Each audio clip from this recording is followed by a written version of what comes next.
നമ്മുടെ UP assistant rank list വന്നു കഴിഞ്ഞു. ഞങ്ങൾ ഓരോ പ്രിയപ്പെട്ട ഉദ്യോഗാർത്ഥികളെ, ഏറ്റവും മികച്ച റാങ്ക് നേടിയ ഓരോ പ്രിയപ്പെട്ട ഉദ്യോഗാർത്ഥികളുടെയും നേരിട്ട് പോയി അഭിനന്ദിക്കാൻ പോവുകയാണ്. ആദ്യം ഞാൻ വന്നത് എൻ്റെ പ്രിയപ്പെട്ട സ്റ്റുഡൻ്റായ വർഷയുടെ മുമ്പിലേക്കാണ്.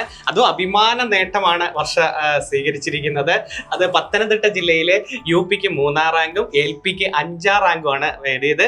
അതും ഒരു പ്രത്യേകത കൂടിയുണ്ട്. ഈ വർഷ ഇവിടെ ഇരുന്നല്ല പഠിച്ചത്, ഹസ്ബൻഡുമായിട്ട് വെളിയിലായിരുന്നു, പുറത്താണ്. അവിടെ ഇന്നാണ് ഇത് ഇത്രയും പഠിച്ചത്. കൊച്ചുമായിട്ട് പ്രഗ്നന്റ് സമയത്തുമായിരുന്നു പഠനം മൊത്തം ഉള്ളത്. അതും ഒക്കെ ഒരു അഭിമാന നേട്ടമാണ്. ഒത്തിരി സന്തോഷം. പക്ഷേ ഇതൊക്കെ കേൾക്കുമ്പോൾ തന്നെ അഭിമാന നേട്ടമാണ്. അതും ജീവിതത്തിലെ ഏറ്റവും നല്ല റാങ്കിൽ എത്ര പേര് മത്സരിക്കുന്നത്, അതിനുവേണ്ടി ഒരു ലിസ്റ്റ് വരിക എന്ന് പറയുന്നത് തന്നെയാണ്. അപ്പൊ വർഷയുടെ ആ ഒരു ആഗ്രഹം പോലെ ഏറ്റവും മികച്ച ഒരു ടീച്ചർ ആവുക, ഏറ്റവും കുട്ടികളുടെ ഏറ്റവും മനസ്സറിഞ്ഞ ഒരു അധ്യാപികയായി മാറുക. ഞങ്ങൾ ഈ ഒരു സന്തോഷം പങ്കിടുകയാണ്. എന്താണ് വർഷ ഇന്നലെ ഈ ഒരു വലിയ വാർത്ത കേട്ടപ്പോൾ ബന്ധുക്കളും ഹസ്ബൻഡും ഒക്കെ സന്തോഷം പങ്കിട്ടു? ഭയങ്കര സന്തോഷം എന്ന് പറഞ്ഞു കഴിഞ്ഞാൽ ഞാന് ഒരു റിസ്ക് എടുത്ത് ഇതിനകത്തോട്ട് വന്ന ഒരാളാണ്.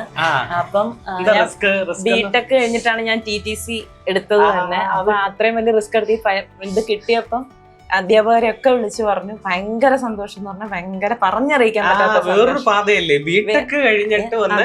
അത് ഒരു വ്യത്യസ്തതയായി. വിജയിക്കുമോ ഇല്ലയോ എന്ന് ടെൻഷൻ. കാരണം എന്റെ റിസ്കിലെടുത്തൊരു സാധനമാണ്. അപ്പം ഇത് പരാജയപ്പെട്ടാലും എന്റെ തന്നെ റിസ്ക് ആണ്. കാരണം ഞാൻ ബിടെക് ടെക്നിക്കലായിട്ടുള്ള എല്ലാ സൈഡും ഉപേക്ഷിച്ചിട്ടാണ് ഇലക്ട്രിക്കൽ എഞ്ചിനീയറിംഗ് ഹെവി ഐറ്റം കഴിഞ്ഞിട്ടാണ് TTC എടുത്തത് അല്ലേ? എന്നാലും ഭയങ്കര സന്തോഷം. എടുത്ത റിസ്കിന് ഫലം ഉണ്ടായി. പിന്നെ ഇന്നലെ ഹസ്ബൻഡ് ഒക്കെ എല്ലാരും ഭയങ്കര സന്തോഷം. ഹസ്ബൻഡാണ് റിസൾട്ട് നോക്കി എനിക്ക് പറഞ്ഞു തന്നത്. ഭയങ്കര സപ്പോർട്ടീവ് ആണ്. പഠിത്ത രീതിയൊക്കെ അവിടെ തന്നെ ഇരുന്നിട്ടായിരുന്നു. അത് എൻട്രി ആപ്പ് അത് ഏറ്റവും കൂടുതൽ സഹായിച്ച. കാരണം എനിക്കൊരു ഇൻസ്റ്റിറ്റ്യൂട്ടിൽ ഒന്നും പോകാൻ പറ്റത്തില്ല അവിടെ ഇരുന്നാകുമ്പോ. എനിക്ക് ആകെ ഒരു ഇതെന്ന് പറയുന്നത് ഓൺലൈൻ ക്ലാസ് ആണ്. അപ്പൊ തന്നെ നമുക്ക് കോമ്പറ്റീഷൻ സ്പിരിറ്റ് കിട്ടാൻ വേണ്ടി മോക്ക് എക്സാം ഒക്കെ ട്രൈ ചെയ്യുമ്പോൾ എങ്ങനെ ഫ്രണ്ടിൽ എത്തണം എന്നുള്ളൊരു സാധനം. മാത്രല്ല സാർ ഇങ്ങനെ പരീക്ഷ ഇടുമ്പോ മാർക്കറ്റിൽ സാറ് പേര് പറയാൻ വേണ്ടി പേര് പറയണം, എന്റെ പേര് പറയണം. എന്തായാലും അതിന് പകരമായിട്ട് ഇപ്പൊ പത്തനംതിട്ട ജില്ലയിൽ തന്നെ പേര് പറഞ്ഞില്ലേ? അത് 3-ാം റാങ്കുകാരി. മറ്റേതിൽ 5 ഉണ്ട് അല്ലേ? 5 ഉണ്ട് അല്ലേ? ഇത് കഴിഞ്ഞിട്ട് ഇനി ഉയർന്ന ജോലികളിലേക്ക് HSA ഒക്കെ ഇനി B.Ed ഒക്കെ എടുത്ത് HSA ഒക്കെ എഴുതിയെടുക്കണം.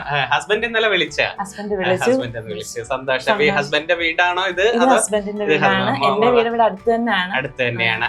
ഒരു ടീച്ചറാണ്. എല്ലാരും ഒക്കെ അറിഞ്ഞ നല്ല രീതിയിൽ ഫോളോ ചെയ്ത് ഇനി മറ്റുള്ളവര് ഇതിലിപ്പം വർഷയുടെ ഒരു രീതി വെച്ചിട്ട് ഇനി ഇറങ്ങുന്നവർക്ക് കൂടെ എന്താ വർഷ പറയാനുള്ളത്? അതായത് മാക്സിമം നമ്മള് സമയം കണ്ടെത്തി പഠിക്കുക. നമുക്ക് വേണ്ടി ആരും വെയിറ്റ് ചെയ്യത്തില്ല. ശരിയാ. സമയം കണ്ടെത്തുക. ആവശ്യം നമ്മളെയാണ്. സാഹചര്യത്തെ പഠിച്ചുകൊണ്ടിരുന്നിട്ട് കാര്യമില്ല. നമ്മുടെ ഇപ്പൊ തന്നെ എനിക്ക് കുഞ്ഞുണ്ടായിരുന്നു. സമയങ്ങൾ പോയി കഴിഞ്ഞാൽ ഈ കുട്ടി പ്രഗ്നന്റ് ആയിരിക്കുന്ന സമയം, പിന്നെ കൊച്ചിന്റെ സമയം എന്ന് പറഞ്ഞാൽ നമുക്ക് അറിയാം, ഉറക്കമില്ലാത്ത രാത്രികൾ. ആ സമയം നോക്കിയിരുന്നിട്ട് കാര്യമില്ല. നമുക്ക് ഒരു തവണ പരീക്ഷ വരത്തുള്ളൂ. അതിൽ തന്നെ നമ്മൾ ക്രാക്ക് ചെയ്യാൻ നോക്കുക. വളരെയധികം സന്തോഷം. ഒന്നാമത് എനിക്ക് ഭയങ്കര സന്തോഷം വരാൻ എന്റെ ഗോൾഡ് ബാച്ചില് റിവിഷനും ഒക്കെ കേട്ട് സിസ്റ്റമാറ്റിക് ടൈം ടേബിളും ഒക്കെ ഉണ്ടായി. മെന്ററും ഉണ്ടായിരുന്നു. ആരായിരുന്നു മെന്റർ? വെറ്റി മാമും ഉണ്ടായിരുന്നു. വെറ്റി മാമു ഭയങ്കര ലെവലായിരുന്നു. നിങ്ങൾക്ക് എപ്പോഴും ചോദിച്ച് ഉണർത്തി എന്തെങ്കിലും വിഷമം ഉണ്ടെങ്കിൽ അല്ല അല്ലേ? ഒരു സന്തോഷം. എങ്ങനെ എൻട്രിയുടെ ഫ്യൂച്ചേഴ്സ്? ഈ എന്തായാലും ഇവിടെ ഒന്നും കോച്ചിങ് സെന്ററിൽ വരാൻ പറ്റിയില്ല. അപ്പൊ വീട്ടിൽ അവിടെ ഇരുന്നിട്ട് എല്ലാം കവർ ചെയ്യാൻ പറ്റിയായിരുന്നു? എനിക്ക് ഞാൻ ആദ്യം തൊട്ടേ ഗോൾഡ് ബാച്ച് സാറിന്റെ ബാച്ച് ജോയിൻ ചെയ്തിട്ട് ആദ്യം തൊട്ടേ ഒരു ദിവസം ഇപ്പൊ മിസ് ആവുകയാണെങ്കിൽ തന്നെ പിറ്റേ ദിവസം അത് മേക്കപ്പ് ചെയ്യാൻ നോക്കി മുമ്പോട്ട് പോയിരുന്നു. അതുപോലെ ബെറ്റി മാം ആയിരുന്നു എന്റെ മെന്റർ. അപ്പൊ ബെറ്റി മാമിനോട് ഇപ്പം ഈ പോർഷൻ കിട്ടിയിട്ടില്ല, അല്ലെ എനിക്ക് ഡോക്ടറേക്ക് സംശയം ഉണ്ടെന്ന് ബെറ്റി മാം അപ്പൊ തന്നെ അത് സോൾവ് ചെയ്യാം. എടാ ഞാൻ പറഞ്ഞു തരാടാന്ന് പറഞ്ഞ അപ്പൊ തന്നെ. പിന്നെ സാറാണെങ്കിൽ നമ്മൾ ലൈവ് ചെയ്യുമ്പോ പറയും സാറേ ഞങ്ങൾക്ക് ഈ ക്ലാസ് മനസ്സിലാവുന്നില്ല എന്ന് പറയുമ്പോൾ സാർ അപ്പൊ തന്നെ അത് റിവിഷൻ ചെയ്ത് മാത്രമല്ല അതിന് വേറെ എന്തെങ്കിലും ഒരു ഓപ്ഷൻ നോക്കും. പിന്നെ എൻട്രിയിൽ പിന്നെ കയറിയ സമയത്ത് ഇംഗ്ലീഷിനൊക്കെ രഞ്ജിത് സാറിന്റെ ഇംഗ്ലീഷ് പറയാതിരിക്കാൻ പറ്റത്തില്ല. അതുപോലെ ഹെൽപ്പ് ചെയ്തിട്ടുണ്ട് ആ കോഡുകളെല്ലാം. പിന്നെ അത് ഫ്രീ ആയിട്ട് ഒരുപാട് മെറ്റീരിയൽസും ഉണ്ടായിരുന്നു അതിനകത്ത്. കാരണം എന്റെ ഫ്രണ്ട്സ് ഒക്കെ ഫ്രീ ആയിട്ട് അതിൽ നിന്ന് ആക്സസ് ചെയ്യാൻ പറ്റുന്നുണ്ടെന്ന് പറയുന്നുണ്ടായിരുന്നു. ഇംഗ്ലീഷിന്റെ കുറെ നമുക്ക് സൂപ്പർ സീരീസുകളും ഒക്കെ എല്ലാം ഭയങ്കര ഹെൽപ്ഫുൾ ആയിരുന്നു. പിന്നെ കറണ്ട് അഫയേഴ്സ് എനിക്ക് പത്രം വായിക്കാനൊന്നുള്ള ഓപ്ഷൻ ഇല്ല. അപ്പം അത് മാത്രമല്ല അവിടെ എനിക്ക് ഓപ്ഷൻ ഇല്ല. എല്ലാം അപ്പം ക്യാപ്സ്യൂൾ രൂപത്തിൽ തന്നെ നമുക്ക് മുമ്പിൽ കിട്ടും എന്ന് പറഞ്ഞ് നമുക്ക് ക്യാപ്സ്യൂൾ മാത്രമല്ല എല്ലാ ഐഡിയ തന്നിട്ടാണ് നമുക്ക് ക്യാപ്സ്യൂൾ പോസിബിൾ. അതാണ് ഈ കെൻട്രിയുടെ ഏറ്റവും ഇഷ്ടപ്പെട്ടത്. ബിബിൻ സാർ ഒക്കെ ആണെങ്കിൽ ജോഗ്രഫി നമുക്ക് ഒരു ഐഡിയ ഉണ്ടാക്കി തരും. അപ്പൊ നമ്മൾ കാണാപ്പാടം പഠിക്കേണ്ടത്. അപ്പൊ നമുക്ക് എക്സാം ഹാളിൽ ചെല്ലുമ്പോൾ ഈ സ്ഥലം ഇവിടെ ആ ഒരു ഐഡിയയിലാണ് നമ്മൾ എഴുതുന്നത്. പിന്നെ നാസിം സാറിന്റെ സൈക്കോളജി അത് എടുത്തു പറയേണ്ടത്. കാരണം സാറ് നമുക്ക് ഫ്യൂച്ചറിലൂടെ യൂസ് ചെയ്യാൻ പറ്റുന്ന രീതിയിലാണ് നമുക്ക് പഠിപ്പിച്ചു തരുന്നത്. അല്ലാതെ ചോദ്യം ഉത്തരം അങ്ങനല്ല സാർ പഠിപ്പിക്കുന്നത്. ആ കൺസെപ്റ്റ് മൊത്തം നമുക്ക് മനസ്സിലാക്കി തരാം. നമുക്ക് രസിച്ച് പഠിക്കാൻ പറ്റുമായിരുന്നു. എനിക്ക് പൊതുവെ കാണാപ്പാടം പഠിക്കുന്നതിനെക്കാട്ടി മനസ്സിലാക്കി പഠിക്കുന്ന ഒരു രീതിയുള്ള ആളാണ് ഞാൻ. അപ്പൊ അതിന് ഭയങ്കര യൂസ്ഫുൾ ആയിരുന്നു എനിക്ക്. ഒത്തിരി സന്തോഷം.